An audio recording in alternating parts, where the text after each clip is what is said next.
Hi, everybody. Welcome to the monthly Hope for Mental Health community. Always so glad to have you here. Thanks for joining us. I think you are going to enjoy our conversation today with Dr. Javier Amador. We've been trying to get him for a long time, so I'm thrilled.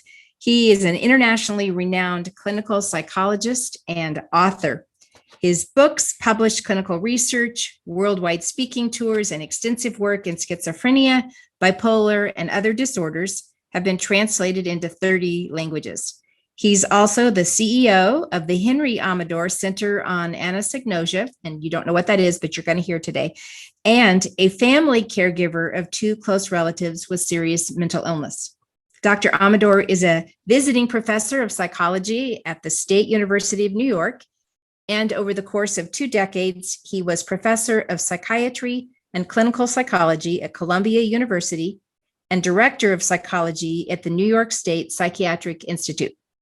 He is the founder of the LEAP Institute and the author of the bestseller, I Am Not Sick, I Don't Need Help, How to Help Someone Accept Treatment. So would you join me in welcoming Dr. Amador? Dr. Amador, we are so pleased to have you with us today. It's just thrilling that after several years of trying to get our schedules together, it worked and you are here and we welcome you. Thank you. I'm glad it worked out. So we're going to talk about a lot of really serious things, really helpful things that are in your book and are part of the LEAP method. But before we do, I want you to just tell our listeners a little bit more of the light side of your life. What are you looking forward to this summer as COVID restrictions lighten up? Well, the COVID restrictions lightening up has been fabulous. It's been really wonderful. And people staying healthy is definitely wonderful, I think especially wonderful. I'm looking forward to a lot of things. I'm right now coming to you from my office at my home on the eastern end of Long Island, New York. And tomorrow I'm going sailing with my daughter and hopefully my son, if he can get off work, and doing an overnight sail and sleeping on the boat. Goodness. Really excited about that. Wow. And, had a great winter, skied a lot, and that's about it. That's sort of the thumbnail sketch of what I'm doing, what I like to do. That sounds exciting. Having grown up on the West Coast, and the beach is just so different here than it is on the East Coast. And when you say we're going sailing and we're going to do this overnight sail, I'm like, oh, that just sounds amazing. It fits every vision I have of the East Coast. And the water's warm, believe it or not. I was in yesterday, so. Now that does surprise me. The coast. Yeah, warm for the East Coast. Yeah, I understand. Well, we have so much to talk about today. And part of the reason that I have wanted to talk to you in particular is because of the struggles that I had as a parent with a child who had serious mental illness. And so much, it's really unfortunate to me. I'm glad I know now, but there's so much I didn't know when my son was alive. His serious mental illness, he died 8 years ago. And sometimes I say, people say, well, how did he die? And I say, well, he died by suicide. But I really think the most accurate thing to say is he died of serious mental illness. He died of major depression that did not lift, and several other comorbid mental illnesses. But in these ensuing, thank you. Something besides my condolences. I encourage people to say that when someone dies who has from suicide with serious mental illness, they die from suicide. They don't commit suicide. Exactly. People can die from cancer or heart disease. So I like the way that you're talking about it, even though it's a terrible thing you're speaking about. I think it's an important distinction. I agree with that. But there's so much I didn't know. I did the best that I could. And my son knew how loved he was, but there is so much about mental illness. There's so much about ways of even conversing with a seriously mentally ill person that we just didn't know. And so when I read your book, which I love here, got it here in my lap, I Am Not Sick, I Don't Need Help. It was about 1,000 light bulbs went off in my head. And I so wished that I had had your information and your approach. So for anybody who's listening and has a loved one with a serious mental illness, and this is what they hear on a regular basis, something to this effect, I'm not sick and I don't need help, your book is going to be a light bulb going off for them.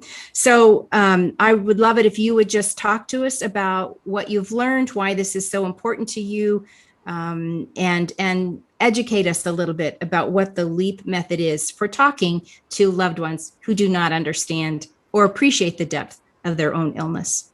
Sure, I'd be happy to do that. And you know, where I think I'd like to start is in giving some background about how the LEAP method developed and why it's, for me anyway, been really vitally useful to engage people in treatment who are absolutely certain nothing is wrong with them. People who say, I'm not sick, I don't need help. People who say, you're the crazy one, not me.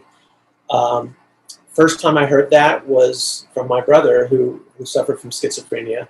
And this was way back in 1981. And Kay, I wish the research had been done that I write about in the book in the late 70s, early 80s, so I could have used it as well, because I approached the problem using a lot of common sense language, a lot of common sense communications. I tried to point out to him that he was sick. What I got in return was, there's nothing wrong with me. You know, leave me alone. You're the crazy one. My brother and I, together with two other siblings and my mother, immigrated from Cuba in the early 60s. And this was on the heels of the Cuban Revolution. My mother escaped with her 4 kids, and our father had been killed in the revolution. We landed in Cincinnati, Ohio. That's how that happened is a story that would take longer time than we have today.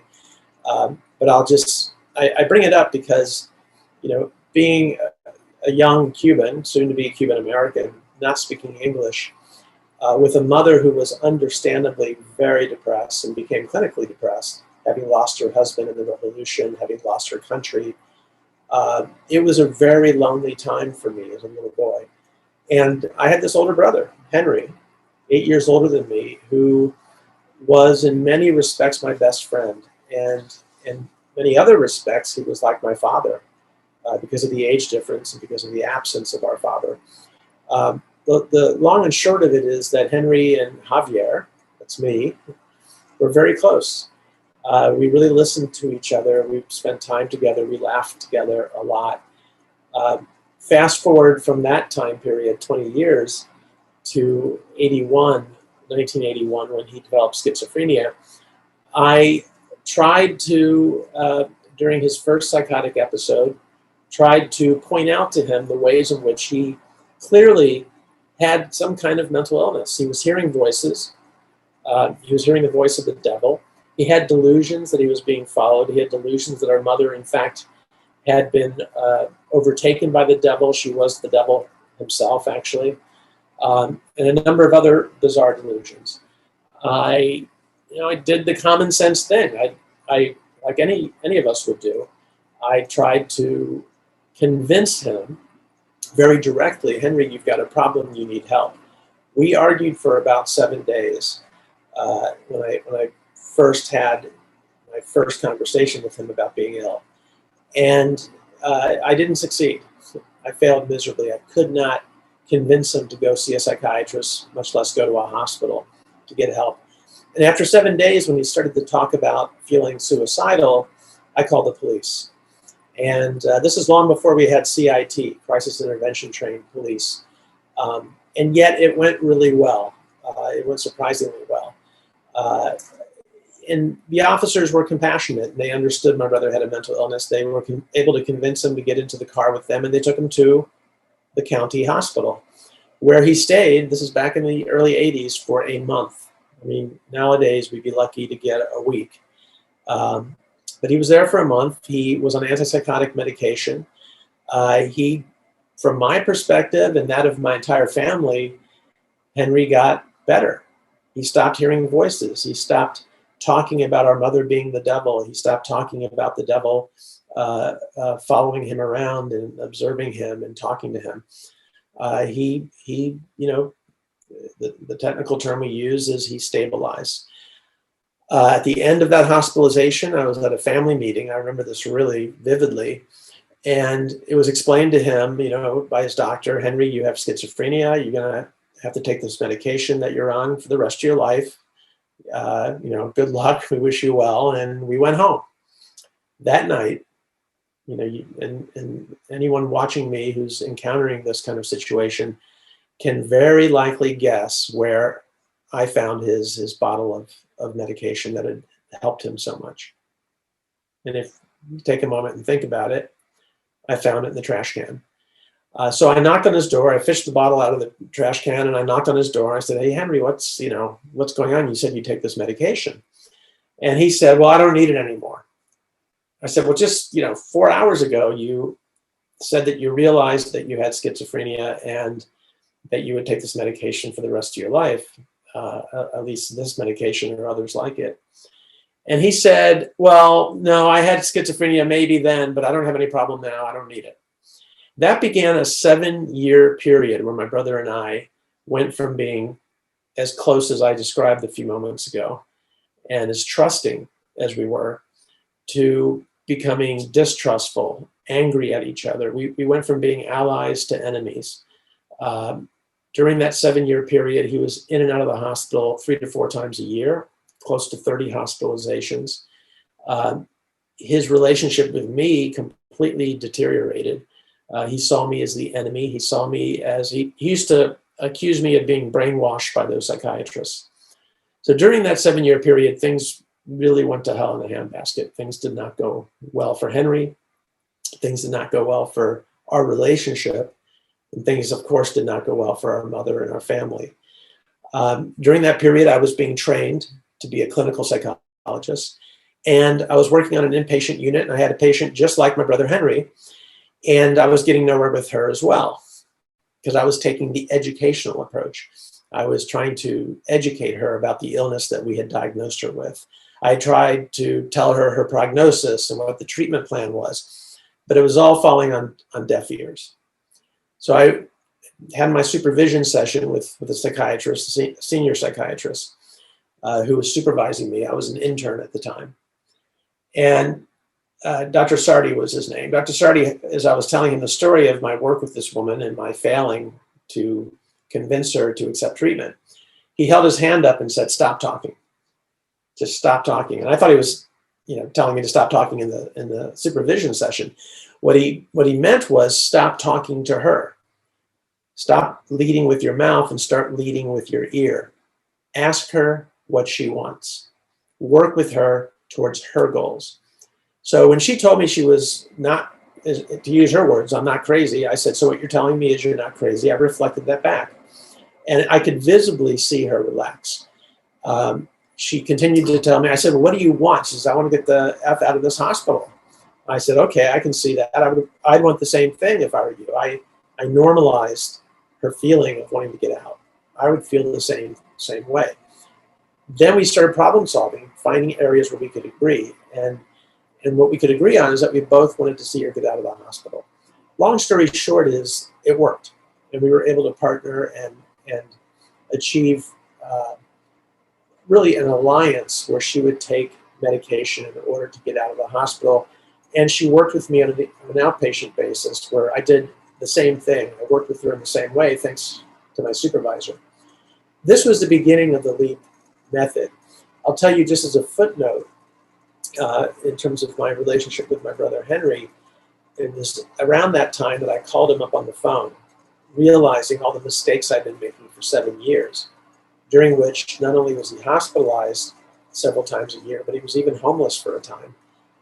I called him up and I apologized. I said, "Henry, I want to apologize for all the times I told you you were mentally ill, and I promise never to do it again."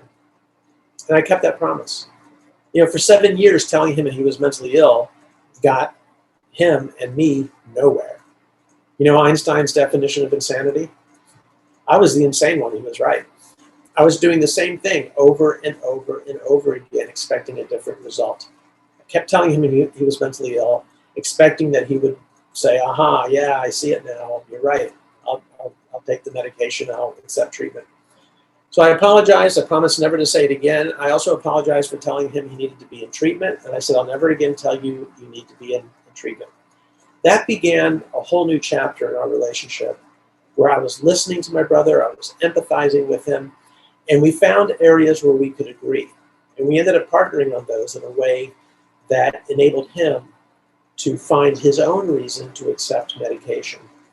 He accepted medication, he accepted a long-acting injectable medication, and he stayed on that medication for the rest of his life.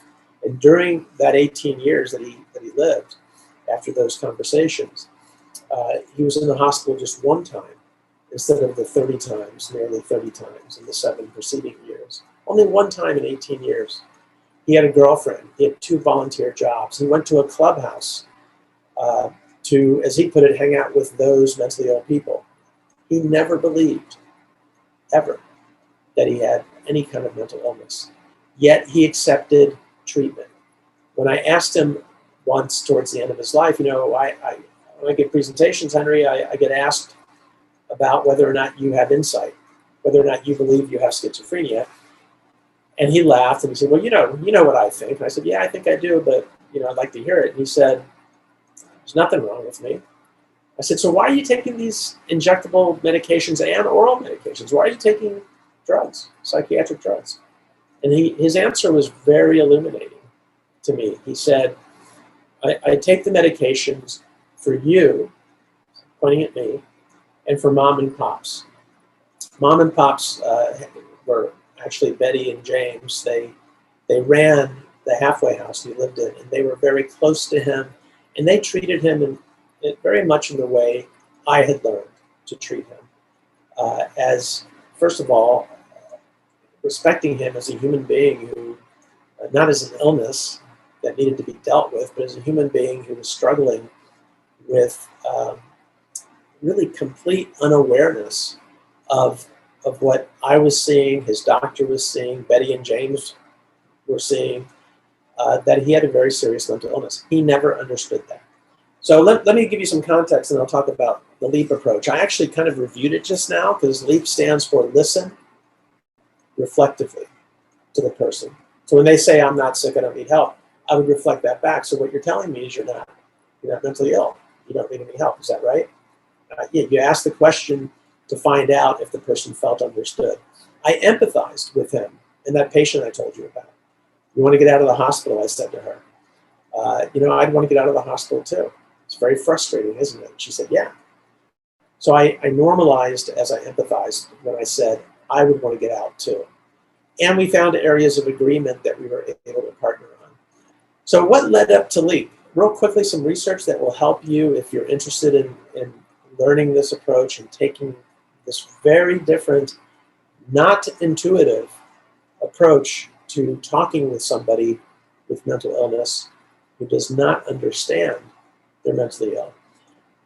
The research, which has really unfolded over the last 30 years, first and foremost, has found that not believing you have a mental illness is the top predictor. It's the number 1 predictor, it should not be a surprise, right, of who will refuse medication, or if they start medication, like my brother throwing the bottle away, they'll stop taking the medication. So not believing you're mentally ill is among the top, it is the top predictor of who refuses treatment or drops out of treatment.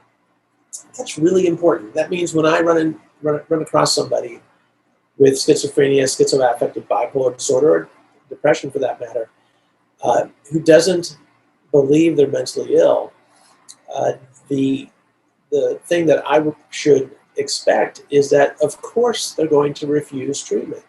One of the things I often say in presentations when I'm interacting with people is, would you inject yourself with insulin, knowing for a fact, for certain, you don't have diabetes?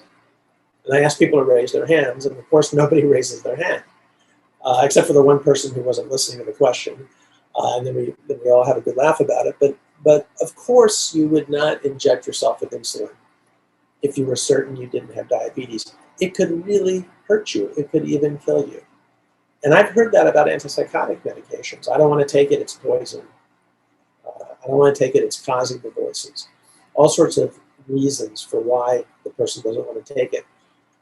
So in other words, when I take the perspective of my brother and approximately 6 million Americans in the US who have serious mental illness and don't know that they have the illness, it's common sense when I take their perspective. It's common sense to refuse treatment, to have nothing to do with treatment. Why would you? What does the research tell us about this problem of people, so many people? I cited a figure of 6 million Americans with schizophrenia, schizoaffective, or bipolar disorder who don't understand they have a mental illness. The research tells us that this is not denial.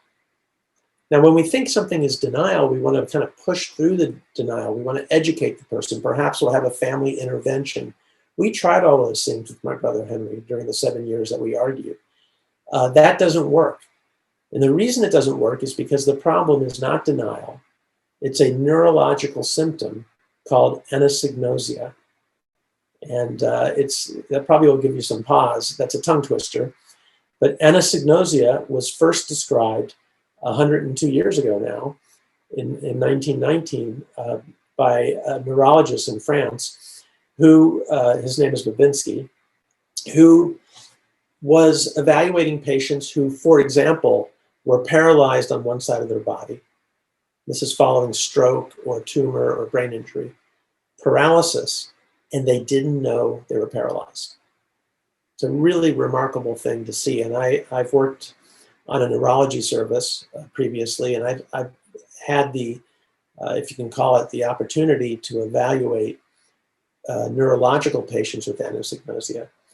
So my colleagues and I had suggested way back in 1991 in a research paper, a review paper, that maybe what we're seeing in patients with serious mental illness is the same thing we see in neurological patients. What followed was just a plethora of research, a great deal of research on this problem. And we know from brain imaging studies, from postmortem studies, from studies looking at neuropsychological functioning, that those people with serious mental illness who don't understand they're ill for years, even decades, for years and decades, say, I'm not sick.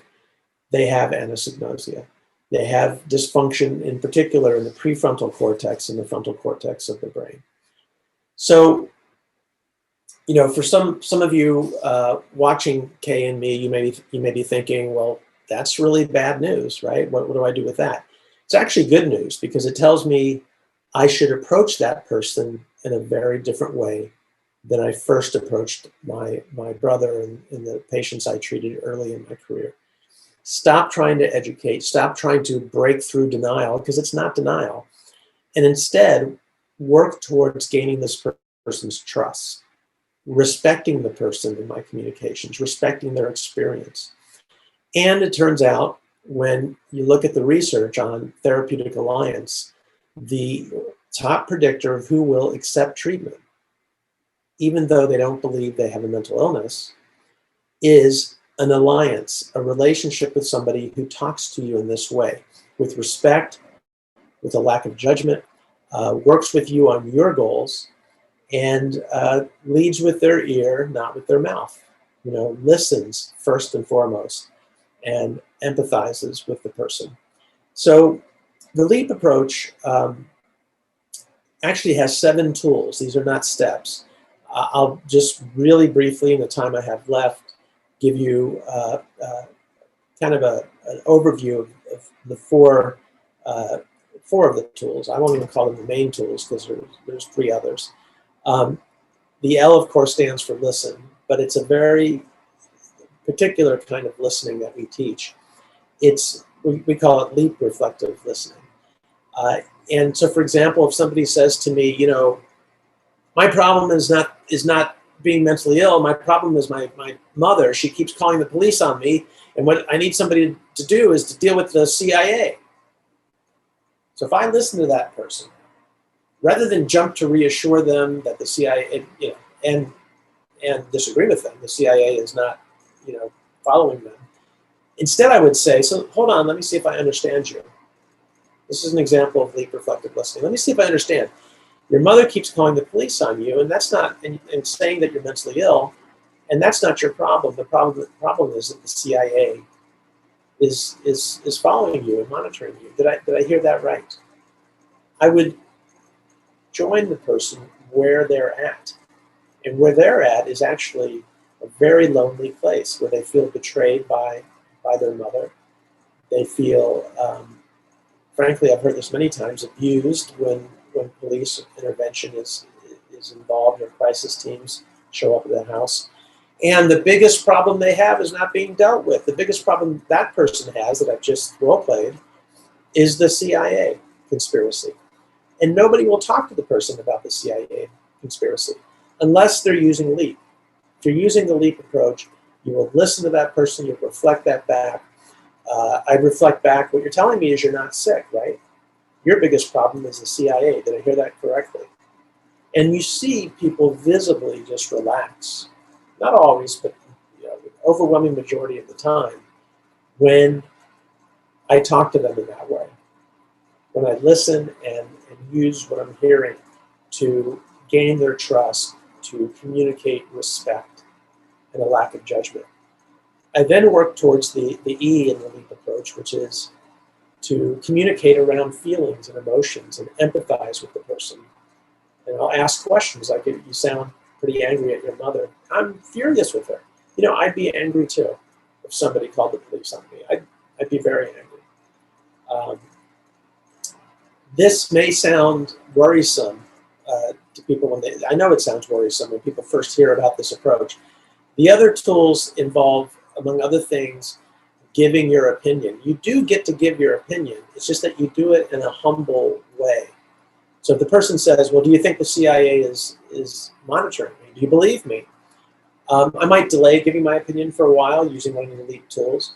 Or when I give my opinion, I would apologize for it. You've asked me if I think the CIA is monitoring you. You've asked me if I think you're mentally ill. I'll answer your question since you've asked. I'm really sorry I have this point of view, and I could be wrong. We express our fallibility. I could be wrong, and I just hope we don't have to argue about this. I don't see the evidence that CIA is following you, and it seems to me you might benefit from talking with someone. So I avoid saying you have a mental illness and say instead something along the lines of what I'm trying to accomplish, which is connecting this person with a mental health professional. The A in LEAP stands for agreeing, so looking for things we can agree on. I am never going to agree when somebody has anosognosia for mental illness, that lack of awareness of being mentally ill. We're never going to agree on that topic. So my goal of convincing a loved one or patients I've worked with over the years that they're mentally ill is a goal that I wrap up in a box and put a ribbon on it and put it away in a top shelf of the closet. I do not try and convince somebody they're mentally ill anymore or educate them if they have anosognosia for their mental illness. If they, for weeks or months or years, stay in that place of saying there's nothing wrong with me. I'm not sick. I don't need your help or anybody else's help. If that's where they're at, then I am almost certain they have anosognosia. So I would listen, I'd empathize, I'd find areas where we can agree. Where can we agree? In my case, Henry wanted me to stop calling the police on him. We could agree on that. In the quick role play I did by myself, I talked about a mother who called the police. We could agree on that. Staying out of the hospital. And then there's the big ones, the big areas where we can agree. Getting a job, getting married. These are the two things I hear the most. What do you want? I want to stay out of the hospital, but the two biggest things are I want to get married and I want to get a job. Freud talked about this over 100 years ago, the primacy, the vital importance of love and work or meaningful activity in one's life. So we can agree on all kinds of things like those two areas, as well as some of the others that I mentioned. In my brother's case, he wanted pocket money from me, $5 a day. We were able to agree on that in exchange for his agreeing to meet with a psychiatrist. But that happened in the context of a relationship I've been building with him where he didn't hear from me, "You're mentally ill and you need treatment." What he heard from me instead was a genuine empathic understanding of his opinion, of his reality, of his experience. I'll just say as a side note before I wrap this up, that when you're using LEAP, you are 100% honest. So you don't pretend you believe what the person believes. You reflect it back. You engage the person in a conversation that means something to them. The last tool I'll mention very briefly is you form a partnership. You find ways to work together on those things the person wants. So staying out of the hospital, finding a job, starting to date, for example. That's a tougher one to partner on, but I've actually had the experience of being able to do that with patients I've worked with. So again, it's about listening, empathizing, looking for areas where you can agree, and then partnering on those areas. And when we give our opinion, I'll just say it one last time, we do it with apology and humility. I'm sorry, you've asked me what I think. You've asked me if I think you're mentally ill. I could be wrong. I think that you experience things in ways that are different than other people, and I think it might be useful for you to talk with a social worker, with a peer counselor, with a psychiatrist, to help you with the problem you're having with the devil or the CIA or your parents. These are areas where we can agree there are problems. We both see that there are difficulties that could be addressed.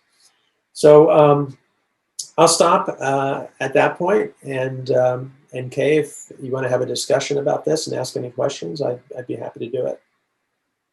As far as I'm concerned, you could just keep talking for hours and hours. Everything you said, I had about 50 questions so tell me this, so tell me that. I think, I said at the beginning that I am coming from the place of someone, of a mother of a young adult son who lived with serious mental illness, and how I wish that I had understood so much of what you've explained when he was alive. And I feel that probably even more so now, having read your book, but now hearing you say it, you tell it, it's so compelling to me. It is so hopeful, but it is completely counterintuitive. Completely counterintuitive. And in your book, you mentioned the 6 million people approximately who are living with serious mental illness. And you extrapolate that even, and 50% of them don't believe that they are ill. They have anosognosia. So they don't believe that they have a mental illness. And so then you extrapolate that there are like 10 million loved ones, parents, siblings, other loved ones who are trying to figure out how to help their loved one who does not believe they are mentally ill. And just hearing that, I hope, is comforting for some of the people who are listening to realize you are not alone. It feels that way. When you are facing particularly an adult child or young adult child who is verbal and is completely convinced that you are the problem and it is not them, and you have gone around that same track time after time after time, and everyone loses, you start to feel like, first of all, I'm alone. Secondly, there is no hope. And third, there is absolutely nothing that can be done. That's true. And one other thing, can I just add something? Absolutely.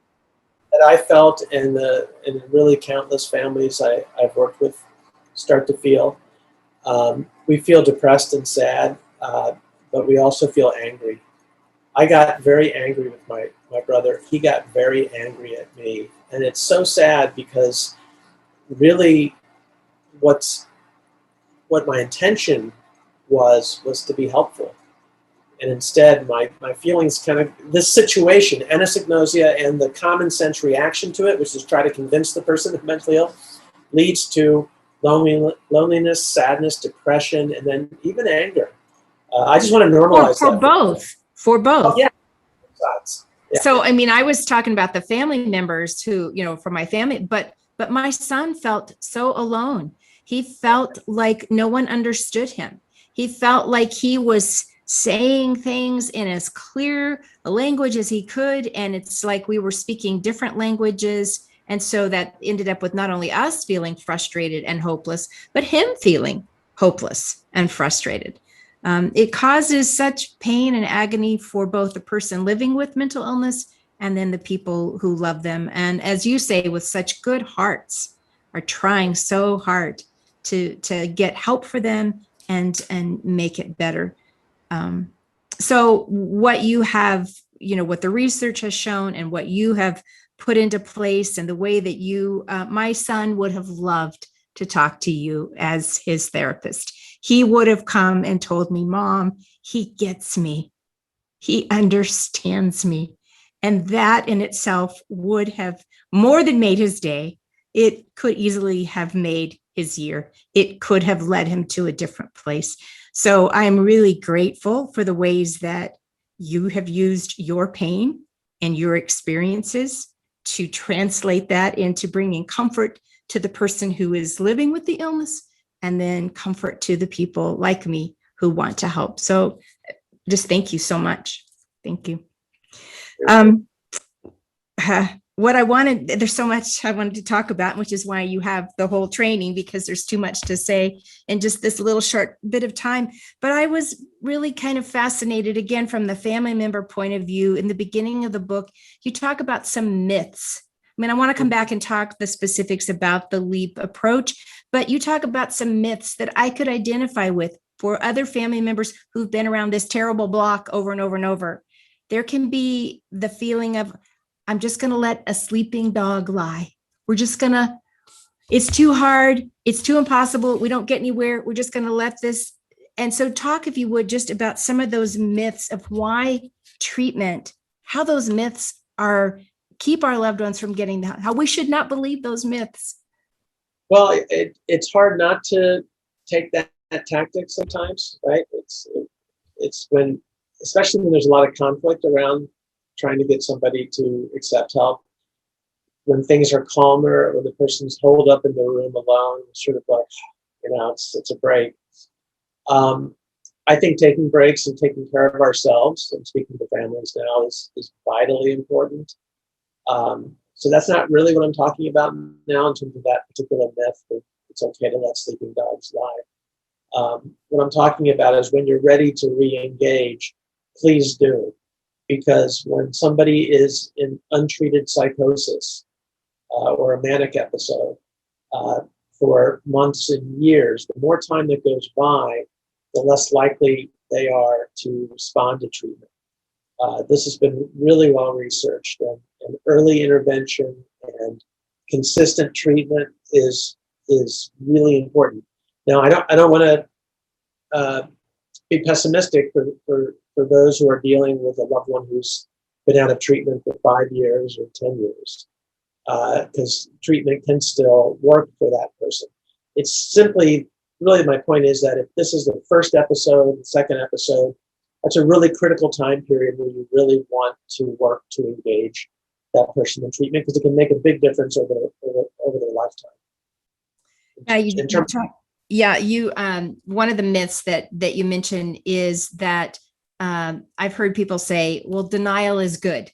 If he or she really understood how ill, if they understood how ill they were, that it would be worse off, they would be worse off. And you say that denial, having anosognosia, is not a protective factor. That's a myth. That's correct. And the way we've determined that is you look at people with anosognosia and people who have insight and awareness and are in treatment. The suicide rates don't differ between the two. The rates of depression don't differ between the two. If anything, when you have anosognosia, there's some evidence that the depression is more common because you're so alone and you're so estranged from your family. So long story short is, don't be afraid of insight, awareness if somebody has it. That's generally a very, very good thing. That was good. And something else that I picked up, it was just kind of not a throwaway line, but it's just kind of inserted in the book. But for me, it was very meaningful. You said that if your loved one has anosognosia and you have gone around these terrible, the conflict or the upheaval that can happen over and over, it doesn't mean they don't love you. That if your loved one has anosognosia, they are not trying to be difficult. They are not withholding. I mean, you even give the example of somebody said, if my mother had loved me enough, she would have gotten treatment or whatever. And just it doesn't mean they don't love you. No, it doesn't. And in the 20th anniversary edition of the book, I actually do write more about that particular issue in the importance of separating the illness from the person, and recognizing when the illness is talking to us, when the psychosis or the anosognosia is talking to us, and when the illness is talking to us, we hear accusations, we hear persecution, we hear anger, we hear outrage. We feel very unloved and we feel very unappreciated.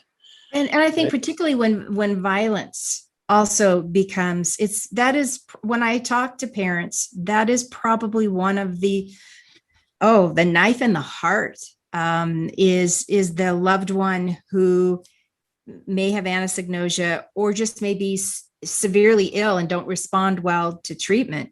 And then when violence, is either through psychosis or they just decompensate something, and then there's violence, and that can, not only is it frightening, but it is also such an injury to the soul when you love someone. And one of the things that I almost always ask families is, was he like that or was she like that before they became ill? Was he someone that threw things? Was he somebody who accused you of terrible things? Was he somebody who pushed you? It was aggressive or violent? And the answer invariably is no. That wasn't what they were like at all. And then I use that to help the family separate the person from the illness, and that it's the illness doing these things. It doesn't make it a whole lot easier to be the target of aggression and even violence, but in my experience, it does make it easier, because you realize a little more bearable. I think when it doesn't happen that often, but I talked, you can confirm whether this is true or not, but for the people whose children, show signs of mental, small, like elementary school age children, some of them do actually, the violence and some of that aggression is present there almost from the beginning. So there's very little time between getting to know them as a person without the illness. And so it feels like maybe their whole lives, or the bulk of their lives, they have been this way rather than, whole and without the mental illness. And in that circumstance, what I suggest, and there's no pun intended, is that you take a leap of faith that this is not what my child would have been like if not for the illness. Yeah. And that leads to, of course, grief, because of mental illness serious mental illness in particular is a thief. And it robs not only the person who has the illness, but the family of what, the hopes and dreams. There's just a lot of grief. There's so many feelings, so many emotions. And I think those speaking from my own life, those get carried over into these very difficult conversations where the LEAP approach can add such benefit and take us from this hopeless, helpless, nothing can change, nothing can be any different, to perhaps something really can change. Maybe there is a way that our loved ones, and that we and our loved ones can come to that place of agreement and partnership. So when you talk about, well, you said so many things about listening, and I loved the quote that you said. In fact, I'm probably going to tweet this today. It's just that good. Stop leading with your mouth and lead with your ears. Okay, that's just all of human relationships. You know, if I could get that down, I would be so much nicer as a person. I would too. And sometimes, look, I have a teenage son, and sometimes I forget. And we get into conflicts, and I'm like, and you know what I say to myself? Javier, shut up. Yeah. Listen and win. You know, just things go so much better. And this is so fundamental to you know, human psychological truth, and it's taught in philosophy. Roman poet Publius 2,000 years ago said, we're interested in others when they're interested in us. We teach this in family therapy and marital family therapy. The incredible importance of stopping and when you're in conflict and listening and letting the other person know that you're listening, asking them if they feel understood. So I didn't invent that, by the way. Yes.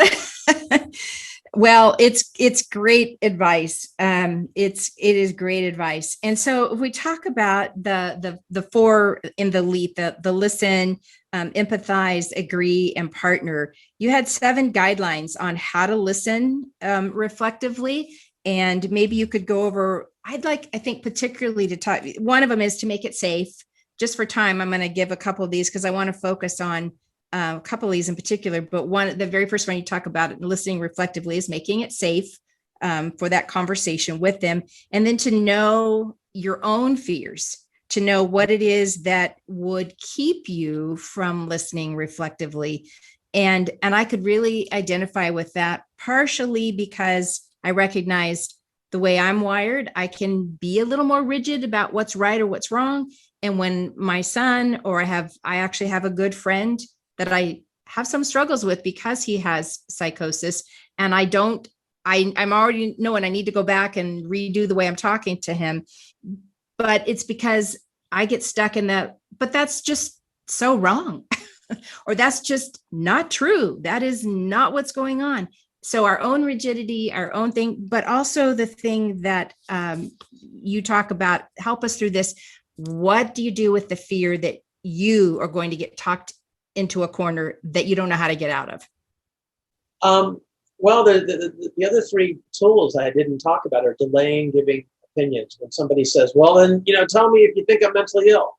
Because when you do reflective listening, the person will oftentimes make the mistake of thinking we agree with them. And so now I'm in a corner. What do I say? Do I blurt out? I think you're seriously mentally ill. Of course not. So I talked a little bit about the opinion tool, the communication style that we have for giving an opinion. Apologizing, acknowledging fallibility. I could be wrong. Maybe I'm the crazy one to think this. I hope we don't have to argue, agree to disagree. We call them the 3 A's: apologize, acknowledge fallibility, agree to disagree. So that's one way to get out of that corner. And it models mental flexibility. It models not digging your heels in when you say, I'm sorry, and I could be wrong. This is what I think. And you still give your opinion. One of the things, circling back just a moment to the question of fear, a lot of times people won't use reflective listening because they're afraid they're going to make it worse. So if I reflect back somebody's delusion that there's an alien transmitter in their brain, I'm going to make the delusion worse. Or that the whole family has conspired against them, and mom and dad have sexually abused me when I was a child. This is a delusion I hear from time to time. If I reflect back, so what you're saying is that your mom and I, let's say I'm the father, your mom and I sexually abused you when you were 6 months old. Is that what you're saying? Did I agree correctly? Yes. I don't follow that with, well, we would never do that. I would follow that with, well, tell me more. It must be really hard for you to talk about that with me. Right? We're not going to make the delusion worse. So education is really critically important. Understanding the nature of these illnesses is really important in terms of helping you with those kinds of fears, with those kinds of anxieties. Delusions, and here's a bit of education. Delusions are fixed false beliefs by definition. They're fixed. We don't make them worse by respecting the person's point of view, by listening reflectively. We don't make it worse. That's good. That's good to know. What if the delusion is apparently, I mean, I feel pretty confident about when the delusion is a danger to self, if they're a danger to themselves, sometimes needing to, call the least invasive. You talk about, can we go together to the ER, call a crisis intervention team, or have to call law enforcement if necessary? But what if you really are concerned that because the delusion is so frightening that they could hurt someone else, but maybe they haven't? That's how do you listen reflectively when there's a delusion that feels like it's going to maybe even harm someone else? Well, I train crisis intervention team members. Just recently trained a police department, and there's a boundary that you have in your mind, which is if somebody is threatening to hurt somebody, if somebody's threatening suicide, I call 911. I call the crisis team if I have that number handy. So I know that's what I'm going to do, but that doesn't mean I can't still empathize with the person in terms of how they feel, whether it's anger or rage or depression, hopelessness, and actively listen. Reflective listening is active listening, and be able to have the conversation where I can see why you want to really hurt this person. I get it from what you're telling me. Or if they have the delusion that someone else is being hurt and they need to protect when there really is no danger. That's just the delusion. And so what they might do in a protective behavior. I understand why you want to protect mom and dad and why you want to go kill so-and-so. Why not reflect that back and get the person talking to you? Knowing all the time if they really are making a plan to do something like this, and not just talking, but making a plan, you're going to get help. You're going to call 911. You're going to call a crisis team. But yes, reflect that back. I've worked on over 80 death penalty cases for the defense involving people with serious mental illness. And I've worked on several cases exactly like this, where the delusion was about protecting family members. And if the people talking to this person, and the family in particular talking to this person, had gained their trust and helped them to calm down by empathizing and listening and staking out some common ground, I really believe in most, if not all of those instances, there would never have been any violence. When you talk about empathizing, you said, you gave the strategy, you mentioned it also, but just that strategy of, it's not like you don't get to share your opinion. It's not like you're just accepting everything that's being said and you cannot ever say anything, but you talked about delaying it, not just immediately. We're so good and so used to just coming right in, especially if you've had this conflict many, many times. We have a script. They say this, we say this. They say that, the script, and nobody gets anything out of that. But you talked about even using the phrase, I will answer your question. Like if somebody says, so do you think I'm mentally ill? Or do you think that, that really the neighbors are doing? Promise I'll answer your question about being mentally ill and the neighbors. If it's okay with you, can we talk a little bit more about, and then I would fill the blank in with something that's important for them to talk about. Yeah. Then I thought that's a great strategy. Ask permission. Can I tell you later? Yeah. Right? Promise to answer the question, get the person talking about something that's important to them, promise, and then ask permission. Would it be okay if I tell you later? And often that works. What I hear so much is, I'm sorry, go ahead. Listen to the two of us interrupting each other. It's great. That's a sign of comfort, by the way, that we feel comfortable with each other. No, what I was going to say is one of the benefits of delaying is not just delaying having to give an opinion that's going to cause conflict, potentially, but it's also creates a situation where the person's asking for my opinion more than once. And when they finally do hear my opinion, it doesn't feel like it was foisted on them. It was forced on them. it feels like, oh, well, I asked, so, who do I have to blame for hearing this but myself? I hear overall the establishing of a connection, and building a bridge. A connection has been broken. And how many families could tell that story of the connections that have been broken between them and their loved one, and yet long deeply for the connection. But I also have heard some parents who are just weary, family members, siblings who are weary. And there has been so much turmoil that even the desire for connection starts to go down, because rather than it being this warm, fulfilling closeness, getting near you is going to be hard for both. And so it even dims the desire for connection. And that's so sad, because really both want that. It is really sad. And one of the ways to live with that and overcome it, and by live with that I mean accept it. Of course you feel that way. You shouldn't judge yourself harshly for feeling that way. I think that's my point of view, and I could be wrong. But also, using LEAP doesn't take more time than, in fact, it takes less time than arguing. So one of the ways you can rekindle your desire to connect is to begin anew, like I did with my brother when I promised I would never again tell him he's mentally ill. This is a dialogue I have recommended countless times that really makes a big difference a lot of the time, if not most of the time, which is apologize for telling the person that they were mentally ill. Just say, I'm not going to do it anymore, and give up on doing that. And what you find is that the anger, the fear of you, the toxic interactions really get diminished when you say things like, I promise I'm not going to tell you to get into treatment anymore. That's your decision. Big. Your opinion is more than mine. That's the other thing I teach. Tell the person, your opinion about this is more. I'll tell you what I think. You keep asking me if I think you're mentally ill.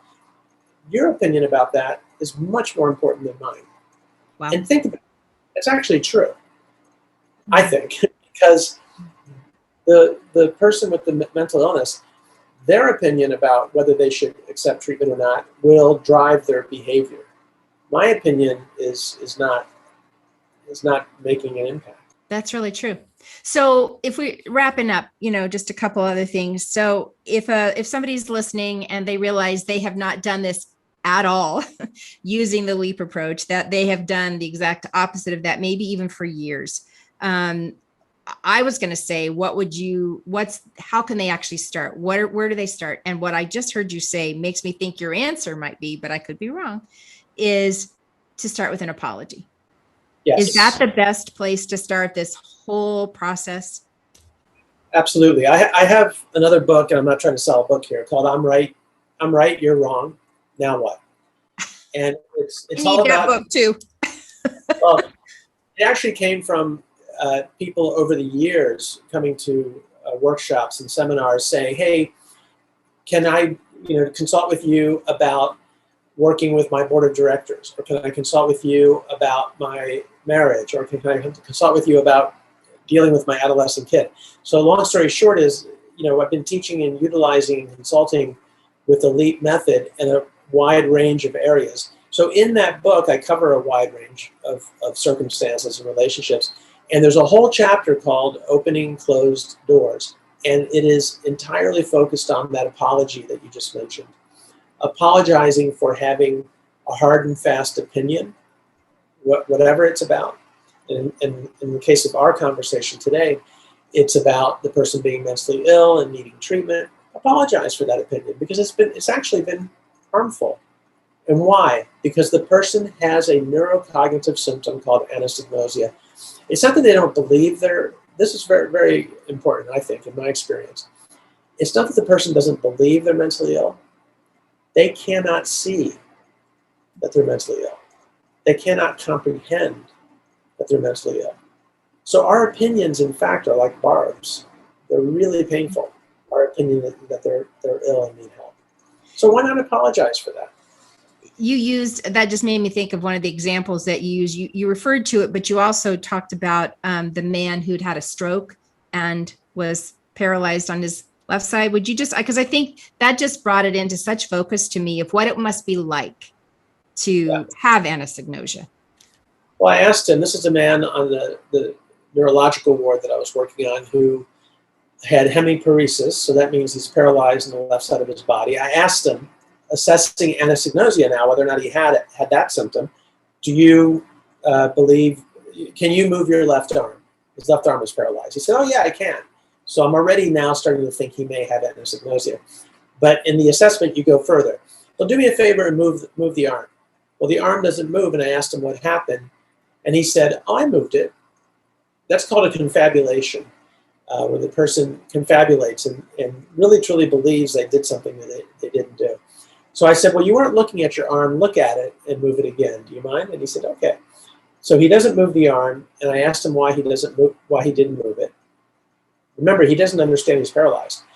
And he said to me, I'll never forget this patient. He said to me, I don't feel like it. So I asked him a third time, which doesn't make sense, right? You know, this is really important for my evaluation. Would you try to, one more time, move it and keep looking and do it? So he tries that. The arm doesn't move. I asked him what happened. He gets red in the face, flustered, and accuses me of putting something in his IV that had paralyzed his arm temporarily. So now he has a paranoid confabulation. It's not a delusion, it's a confabulation. And confabulations are a way that our brain, in kind of a reflexive way, fills in the gaps between what we see in front of us and what we believe to be true. So his confabulation was that I had somehow paralyzed his arm temporarily. Didn't result, my teaching him 3 separate times that he couldn't move his arm did not result in insight, because this was not denial. This was anosognosia.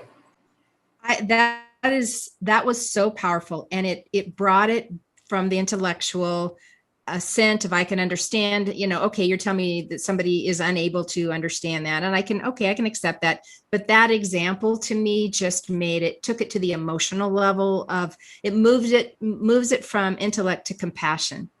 And when we can see our loved ones, our friends, our loved ones, not just with that intellectual assent, okay, but it moves us to compassion. Then it feels like that there really is hope, because we're going to interact with them on such a different way. This approach that you have, it requires skill. I don't think any of us we're not going to get good at it quickly. So any of you family members listening to this going, I don't even know how to do that. The book is amazing. I really recommend it. I love it. It is so helpful. I'm not sick. I don't need help. How to help someone with mental illness accept treatment. You're going to love it. I'm going to pick up your second book. And if people want more training, we'll put this is all in the notes. People are seeing this. There's the LEAP Institute. There's trainings they can take. There's places they can watch you doing, actual role playing. LeapInstitute.org, there's free videos where you'll see role playing, you'll see live with actual family members, but you also see me working with actors. You'll also see a link to our nonprofit website, HA Center. It's named after my brother, the Henry Amador Center. So there's a lot of opportunities for free access to videotape trainings, as well as access to live trainings that we're doing. Well, I feel like that people who watch this are going to walk away sad, maybe at their unintentional, what they didn't know, and how but I think they're going to also walk away with a little spark of hope for themselves and for their loved ones. And so thank you again so much, Dr. Amador. It has just been an absolute pleasure. And this conversation has just kind of filled my cup. And I appreciate all that you've done, all that you do. Thank you. Yeah. We'll see you next month, everybody.